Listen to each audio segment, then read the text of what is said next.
DJ 챌린지가 좋아하는 선문답. 뭐냐? 문답. 글 쓰지 선정 공부를 했다. 불교에 끌린 가장 이유는 명상. 명상을 하면 2차 세계대전 참여자로 생긴 충격과 상처를 덜 수 있었다 했네요. 9가지 이야기에서 선정의 영향을 가장 많이 받은 작품은 등등의 초록빛, 눈동자 등등이 있었다.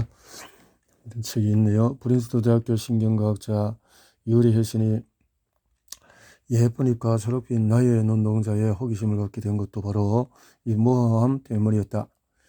헬슨은 과거의 몇 년 동안의 이야기의 신경해부학을 연구하던 참이었다. 그는 내 스캐너에 사람들을 눕혀놓고 히치콕의 영화를 보여주고 세르조 레오네의 소극을 볼 때 시선이 어떤 식으로 움직이는지 관찰했다. 인간은 이와 같이 모성을 맞닥뜨렸을 때 어떤 식으로 대처할까?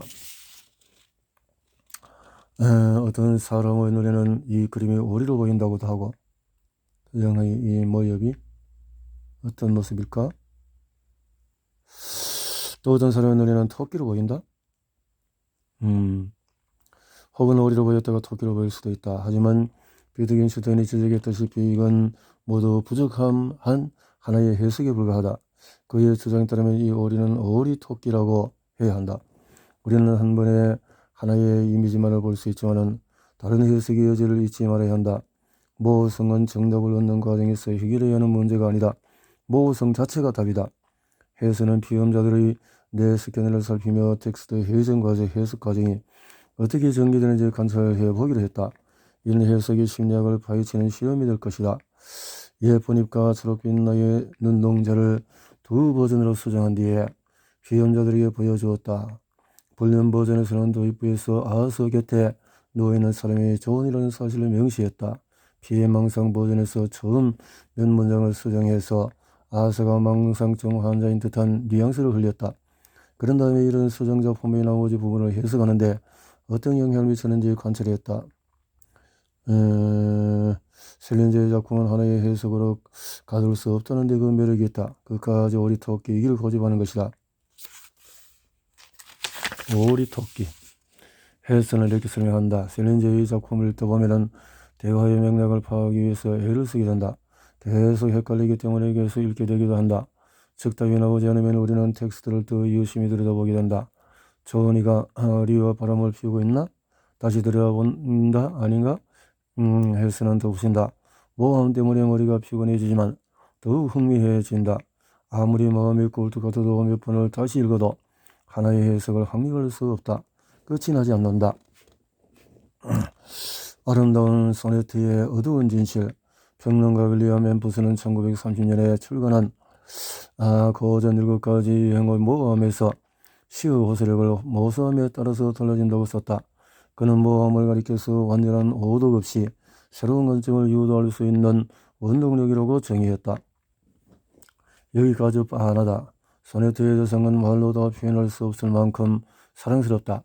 소네트는 원래 찬사의 시, 사랑하는 사람에게 바치는 운율이다. 하지만 셰익스피어는 단순한 칭송의 금세 실증을 낸다. 제이가 말한 것처럼 소네트는 엄격한 구조를 통해서 대상의 구석구석을 탈탈 털고 많은 내용을 새롭게 표현할 말을 만들어내도록 작가를 압박하는 허세력의 선조다. 따라서 식격 자체가 은유가 된다. 제이는 이렇게 말한다. 자기가 얼마나 쿨한 인간인지 아주 독창적이고 기발하고 파워풀하게 얘기할 수 있다면 그 자체로 그 말이 사실임을 입증하는 증거가 된다. 소네트 83에서 셰익스피어는 일반적인 소네트의 클리셰를 깨뜨리면서 능력을 과시한다. 예언가로 시작한 시를 엘리자베스 시대의 허세력으로 점점 변모시켜 나가는 것이다. 셰익스피어는 소네트의 제한적인 형식을 천부적인 창의력을 과시한 도구로 활용한다. 시는 바로 다음 구절에서 매력적인 모험을 담아내기 시작한다. 나는 알았네, 아니 안다고 생각하네. 그대가 빛이 있는 또 시인이 쓴 메모는 시보다 훨씬 근사하다는 것을. I found, so I found you did exceed 벨은 텐더로우 포이 뎁트.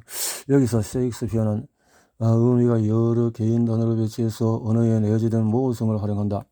먼저 텐더라는 단어는 다정하다라는 뜻의 형용사일 수 있고 변지라는 뜻의 명사일 수도 있다. 뎁트는 빚, 골치 아픈 문제다.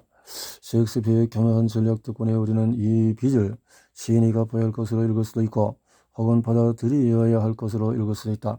만약 시인이 빚을 졌다고 읽는다면 이 그저는 시인이 그들의 아름다움을 시로다 표현해 내지 못한다는 의미로 해석할 수 있다. 얼마나 낭만적인가. 하지만 시인이 받아야 할 빚이 있다고 읽는다면 시는 상실감을 내포하게 된다. 시인은 이 시를 바치는 대성의 친구가 아닌 단순한 피고용인으로 전락한다. 어느 쪽이 됐거는 아니 한다고 생각했네 라는 삽입어구와 함께 메마른이라는 단어를 썼으니 쓸쓸한 심성을 암시한다는 게 앰퍼슨의 설명이다. 둘의 관계에 문제가 생긴 것이다. 소네트가 끝을 향해서 갈수록 두 해석의 간극은 점점 더 커진다. 나는 침묵을 지킴으로써 아름다움에 누를 끼치지 않았으니 생명을 불어넣겠다 하고 죽음을 불러온 저들과는 다르도다. 이도 행에는 의문의 소지가 많다. 먼저 누구의 죽음인지가 불분명하다. 앰버스는 셰익스피어의 죽음일 수도 있다고 설명하는데 그렇다면 이 구절은 시인이 평생 헌신을 다하겠다는 뜻이 된다. 반대로 상대의 죽음일 수도 있다. 그렇게 해석하면 이 시는 사실상 칭송의 탈을 쓴 협박이다. 그들의 비상적인 아름다움을 파괴하지 않기 위해 침묵을 택하겠다지 않는가. 쓰기로 마음먹는다면 추악한 비밀을 그 아름다운 눈 뒤에 숨겨진 진실을 폭로하게 될 테니 말이다. 이 소네트의 모함은 셰익스피어의 비모험한 지능을 반영한다. 얄팍한 찬양의 소네트로 보이던 작품이 시의 참재성을 입증하는 증거가 되었다. 엄격한 운율체계를 따라가는 하는 짧은 운문도 상반되는 두 가지 해석을 불러오는 오리토끼가 될 수 있다. 로맨틱한 버전에서 시인은 그대가 말로 표현할 수 없을 만큼 아름답기 때문에 적절한 소네트를 쓸 수 없다고 노래한다. 하지만 분노 버전에서는 깨어진 우정으로 착잡한 심정을 논한다. 한쪽 해석이 더 설득력 있게 느껴지더라도 독자는 다른 쪽 해석의 그늘을 완전히 벗어날 수 없다. 제임스 볼리면은 구원의 십자가에 있어 이렇게 말했다. 이것이 그 셰익스피어가 시인이라 불리는 이유다. 그의 측문은 인간의 수수께끼를 역설함으로써 모든 꼬리표를 타파하고 모든 싸움을 복잡하게 만드는 것이다. 이것이 그의 기쁨이자 주특기이며 삶이다. 앰버슨이 보기에 모험은 단순히 지적 게임을 위한 것이 아닌 시적인 감흥의 원천이다.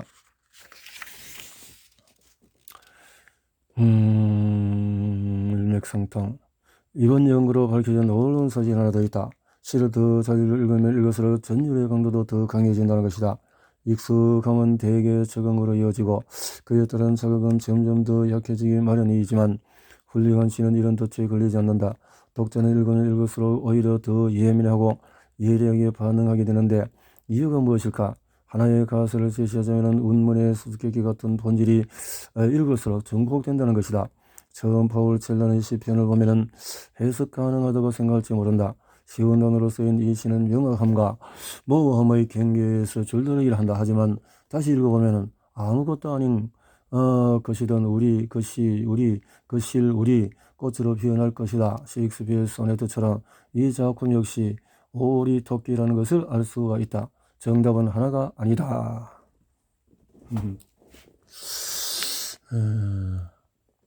안티히어로 토니의 소프라노의 마지막. 모험의 혜택은 문학에만 국한되지 않는다. 우리는 영상 콘텐츠의 황금기에 살고 있다. 난해한 인물, 복잡한 줄거리, 미스터리한 요소들로 이루어진 콘텐츠가 무궁무진하다. 이 시리즈에서 이렇게 드라마에서도 이런 것이 나온다. 무수한 시청자들은 이 갑작스러운 결말을 보고 집에 전기가 나간 줄 알았다. 그리고 그게 아니라는 것을 깨달은 순간부터 수많은 가설을 쏟아내기 시작한다. 내용이 뭐냐? 돈스탑이 노래를 시작되자 그의 아내가 뒤따라오는 아들과 함께 식당으로 들어온다. 이때 카메라는 식당 안의 몇몇 수상한 사람들을 길게 잡는다. 모자를 쓰고 커피를 마시는 남자, 멤버스 언니, 브랜드 재킷을 입고 바에 앉아있는 음흉해 보이는 남자도 있다. 그러고 나서 짧은 몽타주가 이어진다. 주차장에 있는 메도 소프라노 모습, 재킷을 입은 남자가 화장실에 들어가고 테이블을 놓은 어니 런닝이 보인다. 식당 문이 다시 열리고 토니가 고개를 든다. 그 뒤 곧바로 암전. 이렇게 암전이 되니까 갑자기 그냥 전기가 나간 걸로 이 가설에 따르면 이 남자는 화장실에 들어가서 거기에 숨겨둔 권총을 가져온다. 마지막 장면은 갑작스러운 암전은 토니의 죽음, 그러니까 토니 어머님의 표현을 빌자면 천하에 별것 아닌 일이 일어난 것을 의미했다. 또 다른 사람들은 토니가 죽지는 않았지만 만성적인 공포에 시달리게 되었다는 것을 또 결말을 해석하고, 이 가설에 따르면 식당에서 암살은 벌어지지 않았지만 토니가 모두를 의심하게 된다. 마지막 순간 우리에게도 전해지는 그 짓눌리는 긴장감이 그의 영원한 흉물이자 결말이다. 시청자들은 정답을 찾기 위해서 과거의 에피소드를 띄고 장면을 분석하며 결말을 암시하는 부분이 있는지 찾았다. 전이가 노래가사를 파헤쳤다. 제이스에게 토니가 정말 죽었냐고 계속 물었다. 제이스는 답변을 거부했다. 아니, 정답은 없다고 계속 강조했다. 음. 이렇게 모호한 최후 유일한 점이 있다면 미스터리 상자는 영영 열 수 없다는 것이다. 폴 맥카트니가 죽었다고? 일요일 오후에 디트로이트에 있는 방송국에서 언제나처럼 시계가 더디게 흘러가고 있었다. 바가지 머리에 동그랗고 두꺼운 안경을 쓴 말 많은 음악 기획자 러스 기브는 틈틈이 청취자의 전화를 받아가며 프로그레시브의 게러지 록을 틀고 있었다. 기브는 파트타임 DJ인 동시에 공연장 그랜드 볼룸의 사장이었다. 댄스홀을 개조한 그랜드 볼룸에서는 엘리퍼 쿠퍼, 또 스투 지즈 같은 밴드들이 공연을 하고 한다. 톰은 놀라운 소식을 전했다. 폴 맥카트니가 죽었다는 것이다. 기분 그럴 수 있느냐고 웃음을 터뜨렸다. 레넌과 맥카트니의 근사한 신곡을 이제 막 들을 참인데 폴이 죽었다니. 기분이 말했다. 누구 죽었다는 얘기로 수시로 나오지만 그냥 낭설이에요. 하지만 톰은 물러서지 않았다. 음반에 맥카트니의 죽음을 암시하는 단서가 있어요. 거꾸로 들어보세요. 넘버 9. 기분 호기심이 동했다. 이게 얼마나 의없는 헛소문인지 입증하는 것도 재밌는 방송이 될 테였다. 그는 비틀스의 9번째이자 그래서 턴테이블에 올렸다. 어느 부분을 틀면 되나요? 기비 물었다. 맨 처음 The Number 9 들어보세요. 기본 홈을 찾아서 LP판을 조심스럽게 뒤로 돌리기 시작했다. 지직거리는 소음소리로 유령 같은 목소리가 들리는데 이제 숫자를 읊조리지 않았다. 기브의 귀에는 이렇게 들렸다. 나를 흥분시켜봐, 데드맨. 나를 흥분시켜봐, 데드맨. 익셀렌트에 사는 톱이 다시 말했다. 하울링 때문에 목소리가 뭉개졌어. 이제 들었죠? 러스 아저씨? 네, 확실히 들었어요. 기본 폴 맥카트니가 죽지 않았다는 것을 알았다. 하지만 그는 방송을 할 줄 알았다. 그 프로그램에 청취하는 피해로 분장을 한 앨리스 쿠퍼의 공연을 보려고 그랜드 볼룸을 찾는 10대 아이들이었고, 그들은 비틀스 멤버가 죽었다는 이 헛소리에 열광할 것이었다. 그의 짐작은 정확했다. 기브의 라디오 방송이 끝나갈 무렵에 한 청소년이 1967년에 발매된 비틀스 앨범을 품고 방송으로 달렸다. 이후에 나를 흥분시켜봐 데드맨이라는 책에서 폴 맥카트니 사망설을 상세하게 소개했던 앤드루 리브에 따르면 죽음께 투생이었던 그 아이는 기브의 맥카트니가 죽었다는 진짜 증거를 알려줄 수 있다고 말했다. 스트로베리 에버에서 돌리면 된다는 것이었다. 끽끽거리는 뒤틀린 소리, 기타 연주로 몽랑한 소리 들렸다. 처음에는 크랜베리 소스 아니면 나는 정말 심심해라고 하는 뜻이 들렸다. 하지만은 인내심을 갖고 열심히 귀를 기울이면 숨겨진 메시지를 들을 수 있었다. 내가 폴을 묻었어. 기브의 라디오 방송은 순식간에 전국의 뉴스가 되었다. 1969년 10월 14일 기비 방송장에서 레볼루션 넘버 9을 거꾸로 튼 지 겨울이 이틀이 지났을 때 미시건 대학교 2학년이던 프레드 라보로 미시건 데일리에 기고하려던 에비로드 리뷰 대신에 맥카트니의 죽음을 시사하는 모든 단서를 상세하게 설명하는 기사를 쓰기로 결심했다. 풍자의 의도였다. 거꾸로 나오는 그 소리를 가지고 이렇게 했다는 건데요. 그래서 좌측 배경으로 보이는 폭스바겐 비트의 번호판에 적힌 맥카트니가 살아있다면 28살이라는 뜻이었다. 난 너를 원해. 라브리의 기고문은 하버드 대학교의 하버드 크림슨을 비롯 여러 대학 교리에 실렸다. 앤드루 리브가 그의 저서에서 밝힌 것처럼 학생들은 지하시문에서 폴의 사망과 관련한 제보를 받는다는 광고를 싣기 시작했다. 등등등등. 이와 폴은 죽어서 보고 싶어. 이 사망설은 치밀하다는 점에서 설득력이 있었다. 내용은 이런 식이었다. 1966년 11월 9일 폴은 에비로드 스튜디오 밤늦게까지 녹음한 뒤에 더 마틴을 타고 가다가 미끄러지는 바람에 전봇대를 들이받았다. 공식 사망 선고. 어마어마하기 때문에 뭘가 죽음의 비밀을 붙이기를 하고 이 거꾸로 녹음한 구성에 상심한 마음을 담았다. 물론 폴의 사망설은 파트타임 라디오 DJ의 장난거리 대학생으로부터 시작된 어처구니 없는 헛소문이었다. 그럼에도 불구하고 폴은 죽었다는 소문은 문화 현상이 되었다. 훗날에 폴 맥카트는 롤링스톤에 그가 적극적으로 나서서 부인하지 않은 이유를 설명했다. 주변에서 그러더군요. 폴 어떻게 할 거야? 지금 미국에서 난리가 나서 네가 죽었다고. 그래서 저는 이렇게 말했죠. 내버려둬. 그렇게 생각하라고. 어쩌면 이보다 더 훌륭한 홍보도 없고 나도 죽지 않는 것 말고는 아무것도 할 필요가 없을 테니까. 폴이 죽었다는 소문이 바이러스처럼 번진 사건은 모성 깊이 성향의 어두운 측면을 드러낸다. 불확실한 선거를 피하려는 인간의 성향이 보이니치 필사본처럼 완전히 오독으로 이어질 수 있다는 것을 토끼가 도토리 떨어졌을 때 떠드니까 모든 짐승이 따라가는 것 꼴이 되어버렸네요. 1960년대 후반에 이르자 비틀스는 난해함의 대가가 되었다. 하지만 비틀스는 빈틈없는 아티스트였고 그냥 것을 늘어놓기는 쉽다. 반면에 난해한 동시에 무언가를 암시하는 가사를 쓰기는 훨씬 어렵다. 우리는 등등등등 비틀스 곡 중에서 가장 난해하다는 I am the Walls라는 곡을 예로 들어보자. 리는 그가 졸업한 고등학교에서 영어 수업 시간에 그의 노래 가사를 분석하고 있다는 재미있는 소식을 듣고 이 명곡을 만들었다. 가사는 뒤로 갈수록 기괴해져서 노란 반죽, 커스터드, 에펠탑까지 등장한다. 두말하면 전설이지만 그 인간들은 이 곡이 싱글로 발표되자마자 머리 터지는 작업을 작성했다.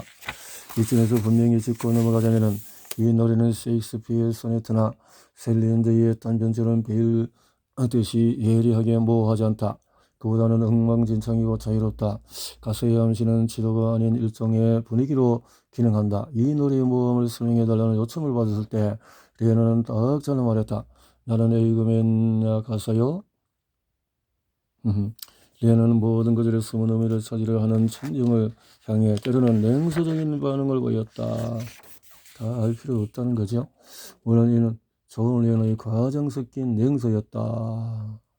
나사가 빠진 제정신이라고 불리는 사람이 배에 와서 자기를 태우고 갈 거라는 얘기를 들으면 어떤 심정일까요?